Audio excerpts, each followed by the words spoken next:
Hey everyone, so this is Law and Order True Crime episodes 7 and 8. Um, I decided to do 7 with 8 because it was fairly straightforward.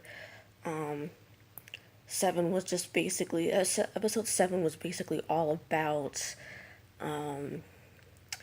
it was all about the first trial, because apparently there were two. There were two trials.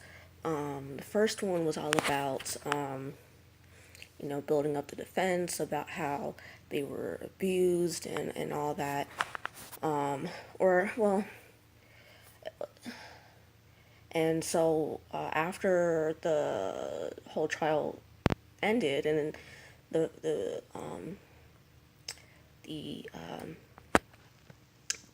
the decision went to to juries, the two juries. They're waiting for the verdict, and so basically 7 is actually about waiting for the verdict and all that. So Leslie's thinking that she will be able to get the trial overturned if they end up getting convicted.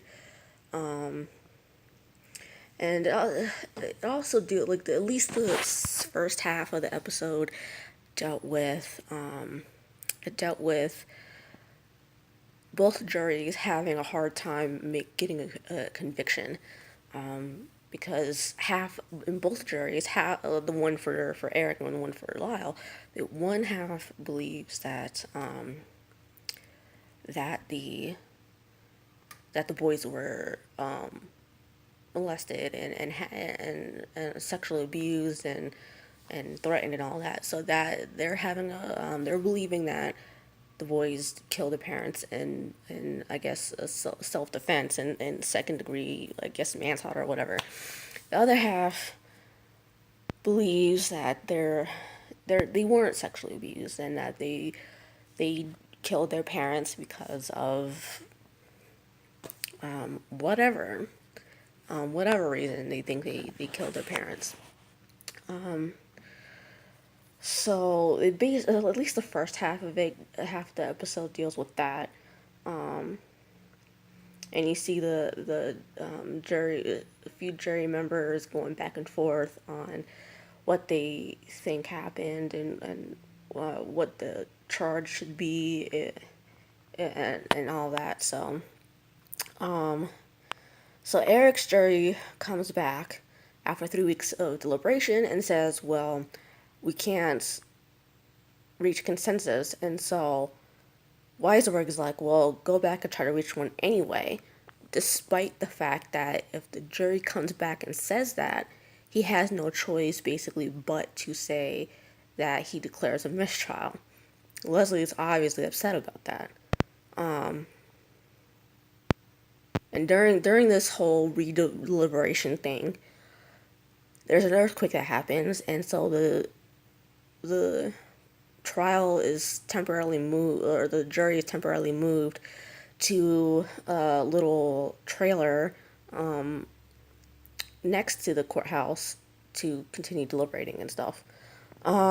So both juries, try to take another vote because they do several throughout that particular episode, and so they they take one last vote, and they still can't decide on whether they're guilty or not. So they're basically hopelessly deadlocked. You always hear that, and you always hear that in like Law and Order series, and I think maybe once in a while in the CSI series as well, but I don't remember. So let's see. So then Weisberg definitely has to declare a mistrial. So after that, Pam is taken off the the retrial that will eventually happen, because she's the ADA that was put on the trial, so she will be taken off, and someone else was replacing her.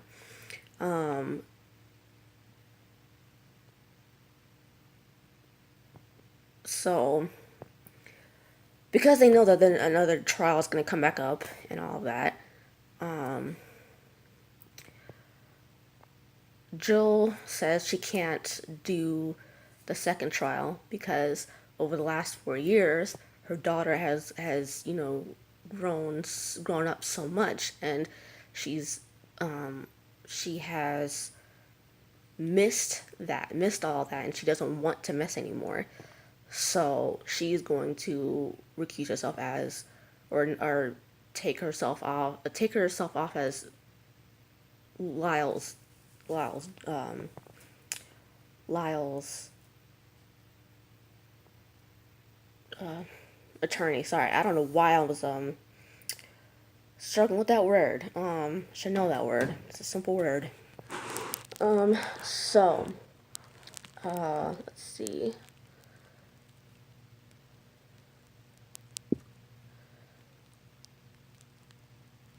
The retrial happens. Well, Joe gets a guy named Charles Gessler to represent Lyle this time. So that's who is representing Lyle now. So the retrial starts, and Charles Gessler says, well, he's going to have 8 months for him to properly prepare for the new trial. Weisberg tries to get the defense and the prosecution to make a deal, and they can't. So now, because of the fact that they've been at trial, this whole thing has been going on for like the last for like 3 to 5 years. Lyle and Eric are broke. So Leslie asked the court to make her Eric's court-appointed lawyer, and Weisberg, or she's denied by that. While she doesn't want to get off the case, she can't afford to work for free, because she just adopted a new baby with her husband, and all that. So, Barry Levin, the new defense investigator, advised her to let Eric fire her. But that doesn't happen. So she's scrambling to get a defense fund to continue as his lawyer. The judge who decided that she wasn't going to be his court-appointed lawyer, Cecil Mills, feels like Garcetti is the DA is making it out that Mills is trying to help prosecution, so he signs Leslie's motion to be Eric's court-appointed attorney.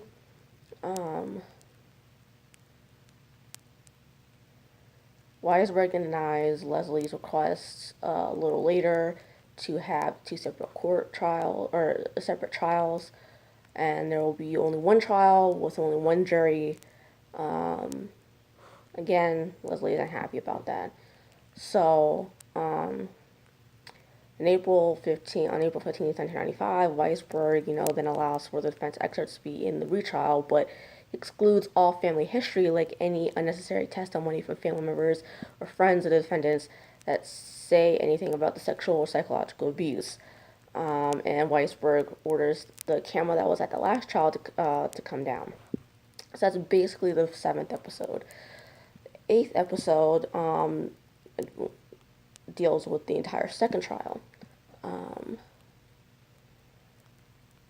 First, the opening scene is where Leslie's feeding her son. She hears a news report where a woman named Martha says she has been Lyle's phone pal for a year, and that she recorded the conversations between the two. She claims on one of them that Lyle told her that he and his brother snowed one half the jury already, and he just needs to snow the other half, or they need to snow the other half. He also claimed his brother is a weakling because he only shot the bookcase instead of Kitty and all that. So Leslie obviously goes to ask about what Martha told the media, and he denies it. Police go to Martha's house, search for the warrant, with the search warrant for the tapes, and then we find out that all the 3 tapes that they did get, that there's basically nothing on the tapes that corroborate Martha's account that she gave to the media. So,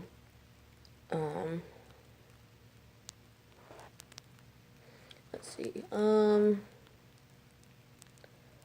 But before we get that information. Leslie everyone's in court, and Leslie's like, well, the only reason why the prosecution hasn't turned over the tapes to defense to let the defense hear them is because if the prosecution doesn't call Martha as a witness, they are not obligated to give the defense the tapes so that they can figure out how to question Martha. So she suggests Weisberg listen to the tapes himself and let the defense know what is on them, and he agrees. And then that's when we hear that from Zoller's mouth to the ADA that Martha lied about what was on the tapes. So so the ADA tells Zoller to arrest her to make her talk. Martha then makes a statement on the news saying Lyle was just joking about the snowing of the jury thing, and all that. So she's trying to backtrack basically. Uh,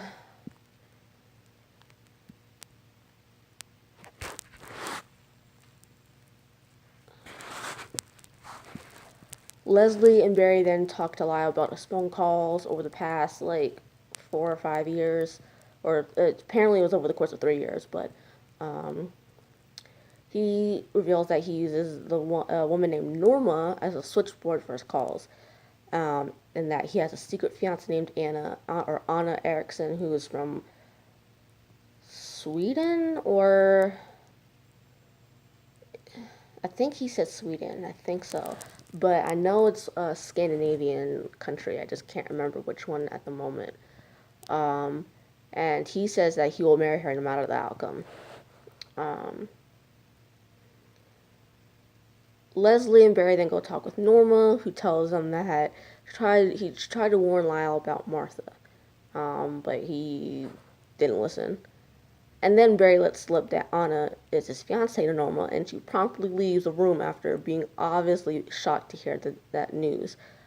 And instantly I was thinking, well, Norma seems to be under the impression that she and Lyle were in a romantic relationship.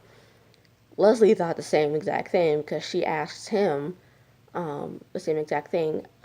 She asked him about if Norma was under the impression that they were in a romantic relationship. After Norma goes to the prosecution with the calls she recorded of Lyle. And the prosecution decides to hold a press conference about it. So apparently one of the conversations was that Lyle asked her to get him a yellow sweater because he's like, well, how many killers do you know wear a yellow sweater in court, or something like that, or something along those lines. So when Leslie and Barry ask if Norma was under the impression they were in a relationship, Lyle says no, and Barry, then reveals that he's let slip that Lyle was engaged to Anna. So we then find out that there was nothing on tapes about the actual murders. So the DA wants to use the tapes to bluff Leslie into keeping Lyle off the stand, which she does. She does do eventually. Leslie then hears on the news that Duff Books decides to publish Norma's story, that she wants to write about the transcripts and all that. Leslie asks her husband to find out how much Duff Books is paying Norma for her book. On the stand, next thing you know, where Norma's on the stand, she says Lyle allowed for her to take the calls with his permission for it to be kept from his lawyers when the prosecution questions her. When Leslie questions her, she said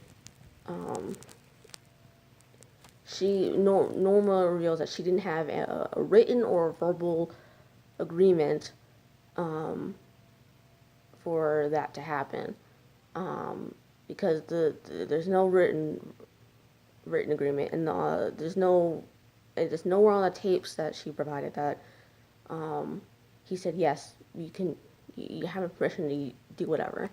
Um,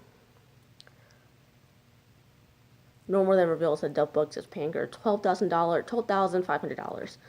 Um, excuse me. Norma gets off the stand. Leslie then asks the judge to throw the tapes out because Norma never had verbal written proof that Lyle gave permission to release the tapes. Weisberg says, well, as an inmate, he doesn't have that kind. He doesn't have that. He never had or will have that kind of privacy. Will allow the tapes into evidence. Leslie again is not that happy about it.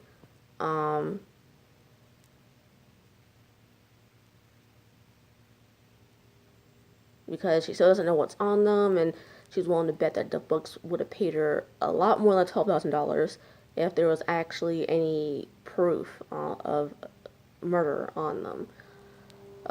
So the judge allows them the tapes and only in as a rebuttal in the case if Lyle takes a stand. Court's adjourned, and everyone is says not guilty. He got away with it. In context to O.J. Simpson getting off on murder. Leslie, again, like I said, decides not to put Lyle on the stand. When court comes back into session, Anna comes to the courthouse. Eric takes a stand and talks about the crime, and why he did it. Weisberg doesn't allow the defense to use the imminent danger defense. So that blows a hole in the defense's plans. We then find out both Lyle and Eric are found guilty of first-degree murder. So this is where it shifts. This is where the episode shifts to the sentencing trial, I guess you could say. It's where the jury decides what punishment the defendant or defendants will get for the conviction in hand. So,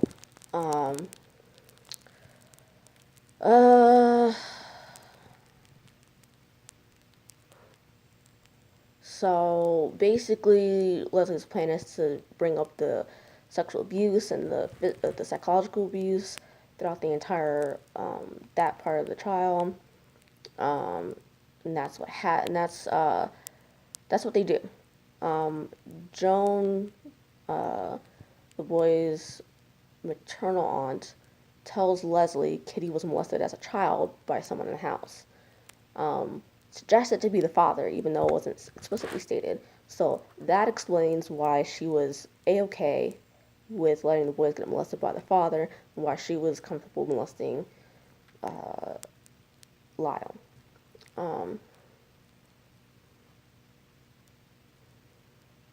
And then, when Leslie's trying to make her opening statement, Weisberg, still acting salty as fuck about everything. So Marta testifies, Carlo testifies.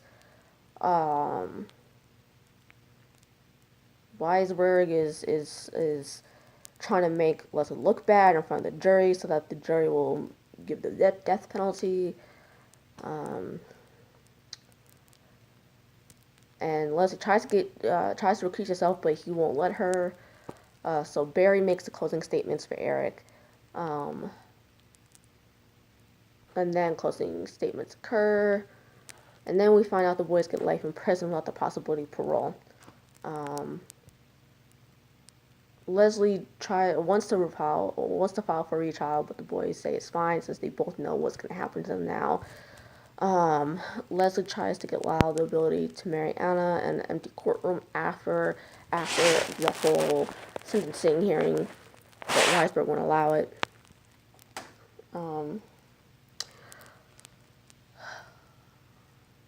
Leslie then, outside the courthouse, asks Marta why she was the only one who never doubted the boys were molested. She reveals that when Jose was 5, and their father went on long trips, their lonely mother would take Jose into her bed and make him do sexual things to her. So Lyle marries Anna over the phone, and then we get a little blurb um, as the right before the closing credit or final credits roll. We find out Leslie retired for some time before she returned back to defend people in a number of high-profile cases.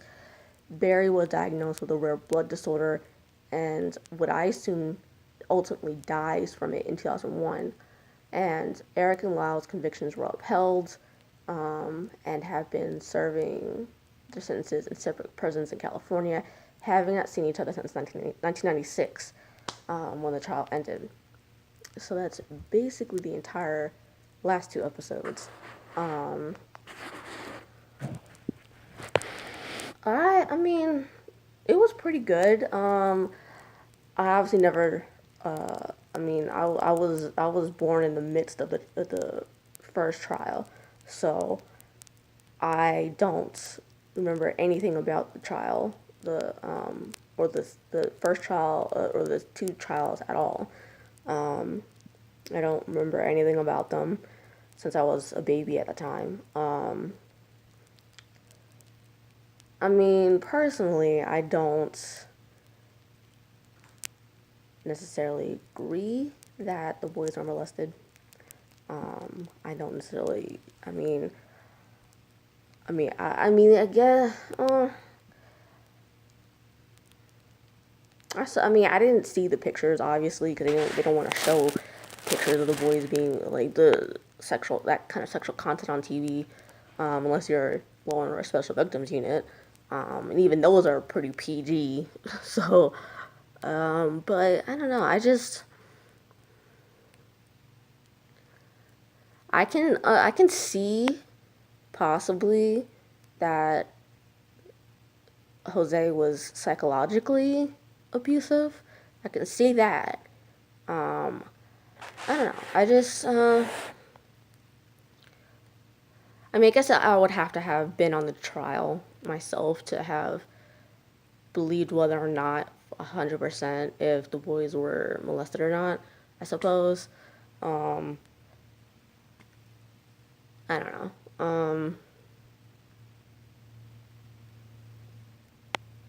I'm only saying that because I didn't actually see the real life evidence, so I can't. That's why I'm trying to be impartial, but um, I mean, anyway. Um, I don't know. The what I saw on Wikipedia about the amount of people that watched the show. It started off with like I think like more than almost 7 million views on TV, um, and then it kind of steadily went down after that. Um, they didn't incorporate DVR or other sources as of yet that I saw on Wikipedia. So I don't know if I don't know for sure if they will. From the way it was looking, based off of the TV views, that they might cancel the show based off of that, but um, and also because of the fact that they had mixed reviews, um, mixed slash low reviews on various sites, like I think maybe IMDb and Metric Critic or Metric something, Metacritic. That's what I mean, Metacritic, um, and they might cancel based off of that alone, but I don't know. I can't say.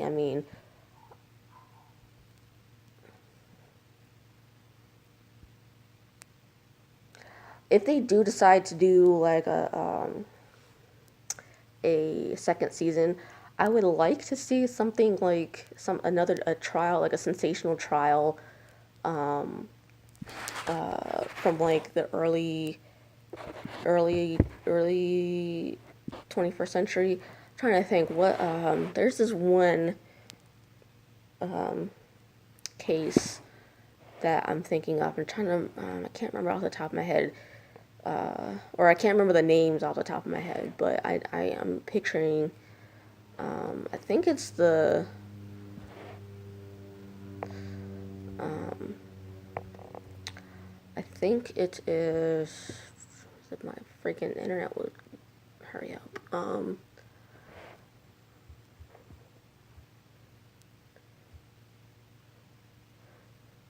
The Lundberg kidnapping. I know that was a big sensational trial, a big sensational thing. Um, I know that was a big case back in the early 20th century, like in the 1930s. So,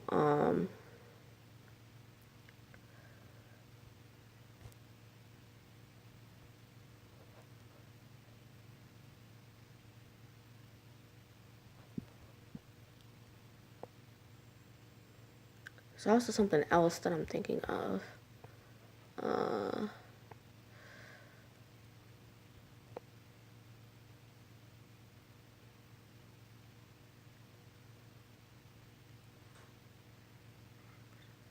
okay, the Leopold and Loeb um, trial, where they kidnapped and murdered a 14-year-old boy in Chicago. Um, that happened in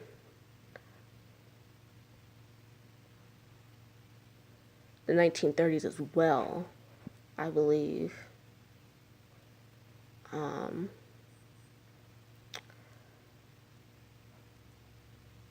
oh, that happened in 1924. So the Lindbergh case and the Leopold and Loeb case all happens within like 8 to 10 years, a 8 to 10 year time span. So if they get a second season, I would like to see something like that where they didn't actually have forensic evidence and it's more like you have to present a side or something. That's what I would like to see personally, but that's just me. Um,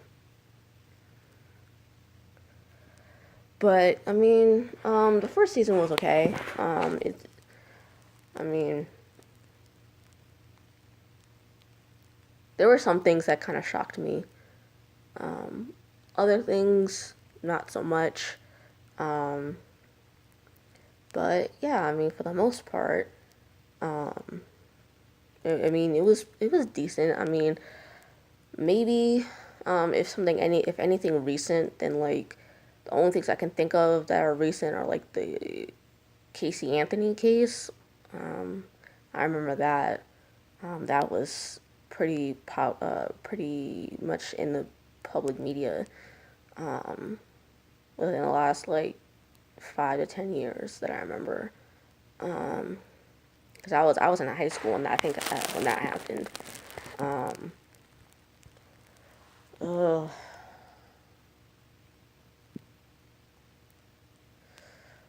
Trying to remember if any other high profile cases in the media that the Amanda Knox case was the one in Italy. They could do that one because that was all over the news, even though that was like a international kind of case. I mean, those are the two off the top of my head I can think of that they could do. That's more recent. But yeah.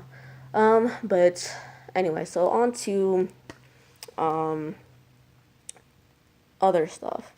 Um, Chicago Med comes back on tonight, or premieres tonight. I will see if I can try to get that one up by tomorrow, or maybe even Thursday. But I know Thursday is Thanksgiving, so I don't know. I might, if I can't get it up tomorrow, then I'll try to do it Friday, at the very least, to kind of focus on Thanksgiving and all that. Since that's happening here in the States. So I know there are a few people watching me outside of the country. So